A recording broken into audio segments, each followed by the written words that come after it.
అటు డాలర్ ఇటు బంగారం పోటాపోటీగా పైకి. డాలర్తో రూపాయి మారకం విలువ 87 అయిందట. 24 క్యారెట్ల గోల్డ్ రేటు 10 గ్రాముల గట 86,000 అయిందట. రెండు ఆల్ టైమ్ రికార్డే. అమెరికా ప్రెసిడెంట్ ట్రంప్ నిర్ణయాలకు కారణం. రూపాయి పతనంతో నిత్యావసరాలపై ఎఫెక్ట్, లగ్గాలపై బంగారం రేట్ల ప్రభావం అట. నేను నిన్నగాక మొన్ననే మాట్లాడినాను, ఇక బంగారం పెరుగుతుంది అని చెప్పినాను.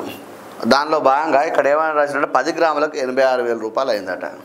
అంటే అమెరికా అధ్యక్షుడు గెలిచిన డొనాల్డ్ ట్రంప్ తీసుకున్న నిర్ణయాలతో మన దేశంలో సామాన్యులందరిపై ప్రభావం పడుతున్నది. ఇటీవల ట్రంప్ తీసుకున్న పలు నిర్ణయాలతో డాలర్ క్రమంగా బలపడుతున్నది. విదేశీ ఇన్వెస్టర్లు ఇండియా నుంచి వేల కోట్లను యుఎస్కు పోతుండడంతో మన స్టాక్ మార్కెట్లు కుదేలవుతున్నాయి. డాలర్తో పోలిస్తే రూపాయి విలువ క్రమంగా పతనమై మన విదేశాల నుంచి దిగుమతి చేసుకున్న వస్తువుల రేట్లు పెరుగుతున్నాయి. ముఖ్యంగా చమురు ధరలు పెరగడం వల్ల నిత్యావసరాల రేట్లు పైకి ఎగబోతున్నాయి.